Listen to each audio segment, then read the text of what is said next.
ओम शांति। मैं आपका स्वागत करता हूं मेरे YouTube channel feel Bhagavad Gita in real life में। दोस्तों, आज हम चैप्टर करेंगे मनुष्य योनियों के बारे में। जो हम 84 जन्म लेते हैं इस धरा पर, वो कैसे कैसे लेते हैं, क्यों लेते हैं और किस रूप में लेते हैं। ये आपने सुना होगा, 84 लाख योनियाँ गाते हैं। कहते हैं कि मनुष्य 84 लाख जिया जून भोग कर तब मनुष्य तन को प्राप्त करता है। क्या ये कथन सही है या नहीं, आज इसको अच्छे से जानेंगे। इसको समझने के लिए आपको ज़्यादा कुछ समझने की ज़रूरत नहीं है। अगर 2-3 बातों पर भी आप ध्यान दें तो समझ में आ जाएंगी सारी बात। देखिए, सबसे पहली चीज़, हम आत्मा हैं। आत्मा एक ऊर्जा है और हम सब आत्माओं के पास 3 शक्तियाँ हैं, मन, बुद्धि और संस्कार। और ये तीनों शक्तियाँ मिलकर ही आत्मा को निर्मित करती हैं। अब इनमें से जिसके पास जितनी शक्ति है उसमें से ना तो वो कम की जा सकती है, ना ही वो बढ़ाई जा सकती है, क्योंकि हम आत्माएं तो ऊर्जाएं, ना हम कभी बने थे ना हम कभी ख़त्म होंगे। तो जिस भी आत्मा के पास अपनी जितनी चेतनता है, जितनी बुद्धि है, वो उतनी ही रहेगी, घटेगी या बढ़ेगी नहीं। और इसी पर हमारे संस्कार और स्वभाव डिपेंड करते हैं। कई लोग बहुत ही सीधे साधे होते हैं, उनकी बुद्धि सिंपलिसिटी में चलती है। उनको आप कहिए कि ऐसे करें ऐसे करें, अगर वो आप पर विश्वास करते हैं तो वैसे ही करते रहेंगे, अपनी बुद्धि से सोचेंगे भी नहीं, वो इतना विश्वास कर लेते हैं। कई लोग बहुत ज़्यादा चालाक होते हैं, अगर आपसे गलती से भी उनको हर्ट हुआ तो वो तुरंत बदला लेने के लिए स्कीम सोच लेते हैं। एक बार मेरे को याद आता है किस्सा, मैंने ऐसे ही देखा था। एक बच्चा साइकिल चला रहा था और दूसरा बच्चा उसको देख रहा था खड़ा होकर, और इतनी देर में ही वो साइकिल वाला बच्चा गिर गया। और गिरने के बाद जो वो दूसरा बच्चा उसे देख रहा था वो हंसने लगा। उस साइकिल वाले के दिमाग में एकदम स्कीम आई कि इससे बदला लूँगा। तो उसने कैसे बदला लिया, उसने देखा दूर एक कुत्ता बैठा हुआ है, उसकी तरफ साइकिल का मुँह करके खड़ा हो गया और उस लड़के का नाम लेकर बोला कि दोस्त देखना, ये हैंडल जो मुड़ा है ये सीधा हो गया कि नहीं। उसको सीधा करके, पैरों पर पैर लगा के सीधा करके, और सीधा करके बोला देखना इसको सीधा है कि नहीं। तो उसने ये नहीं देखा था कि उसके पीछे कुत्ता है, तो उसको बोलता थोड़ा सा और पीछे हो जाओ। ऐसे करते करते उसकी बुद्धि सोच ही नहीं रही है कि भैया मेरे को पीछे क्यों कर रहा है, और उसकी बुद्धि में खुरापाती प्लान चल रहा है। और ऐसे करते करते वो बच्चे का एक पैर कुत्ते पे जा चढ़ा और कुत्ते ने ऐसे भाव भाव करके उसको थोड़ा सा काट भी लिया। फिर वही जो साइकिल वाला बच्चा जो गिर गया था वो हंसने लगा, कहता देखा मैंने 1 मिनट में बदला ले लिया। तो ये ऐसी चालाक आत्माएं भी होती हैं। अब एक उस बच्चे की बुद्धि थी कि वो उस पर हंसा, लेकिन सिंप्लिसिटी के कारण, उससे कोई ईर्ष्या द्वेष नहीं था, कोई बदला लेना नहीं चाहता था, वो उसके लिए एक हास्यप्रद घटना थी। लेकिन दूसरे बच्चे ने तुरंत बदला लेने की सोची। दोनों की बुद्धि में देखिए फ़र्क है, इसीलिए दोनों का पार्ट अलग अलग है। इसी प्रकार हम सभी आत्माओं के पार्ट बिल्कुल अलग हैं। कोई भी एक आत्मा का पार्ट दूसरी आत्मा कभी प्ले नहीं कर सकती। आपके अंदर आपका पार्ट भरा हुआ है, आपका पार्ट हूबहू रिपीट होता है, जैसा कि हमने सृष्टि चक्र में भी पढ़ा था। तो हम आत्माओं में बुद्धि, संस्कार और मन 3 शक्तियां हैं, जिनको ना तो घटाया जा सकता है ना बढ़ाया जा सकता है। जब कोई बदलाव नहीं किया जा सकता तो हम आत्माएं यदि दूसरी छोटी योनियों में चले जाएं, पशु योनियों में चले जाएं, तो पशु भी बहुत ही होशियार हो जाएंगे। ये एक सोचने की बात है। आप आत्माएं बीज रूप हैं इस मनुष्य शरीर के। मनुष्य तन में ही हम आते हैं, इसलिए हमें कहा जाता है मनुष्य आत्मा, क्योंकि हमारे अंदर मनुष्य शरीर को चलाने की बुद्धि होती है। दूसरी आत्माएं जो जो शरीर धारण करती हैं वह वही शरीर धारण करती हैं।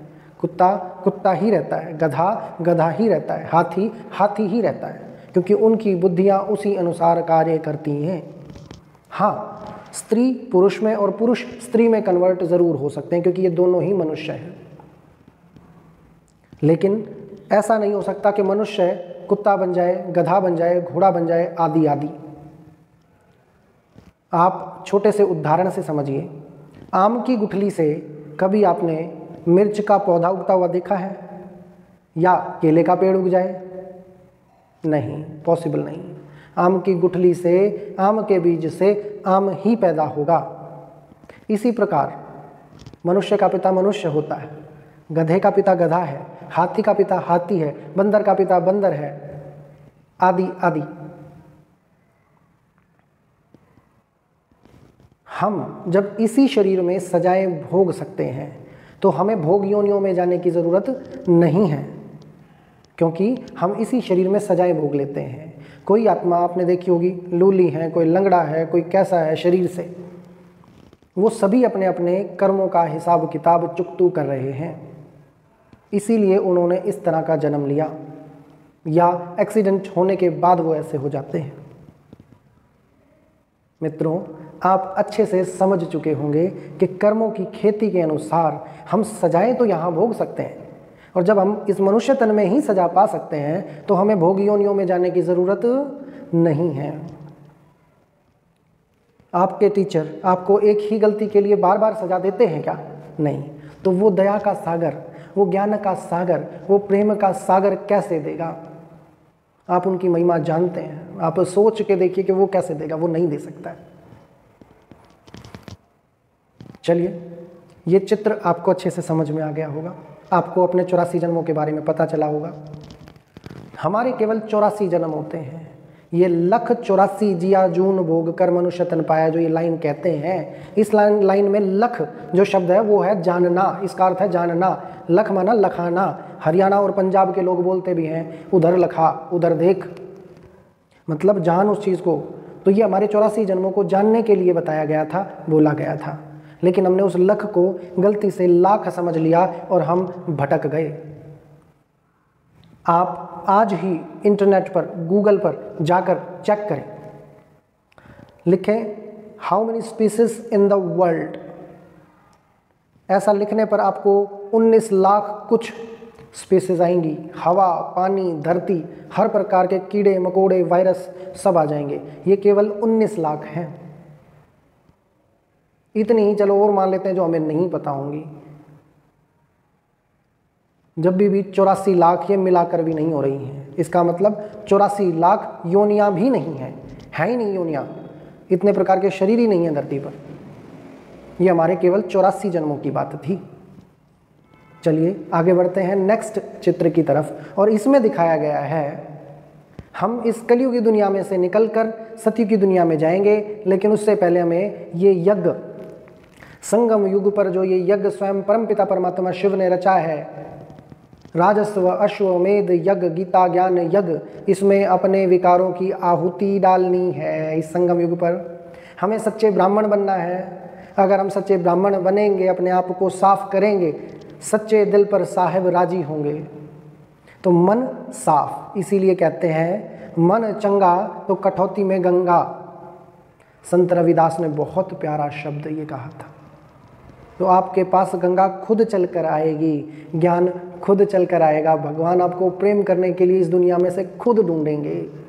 बस आपको इतना करना है कि अपने मन को साफ कीजिए, मन को चंगा कीजिए।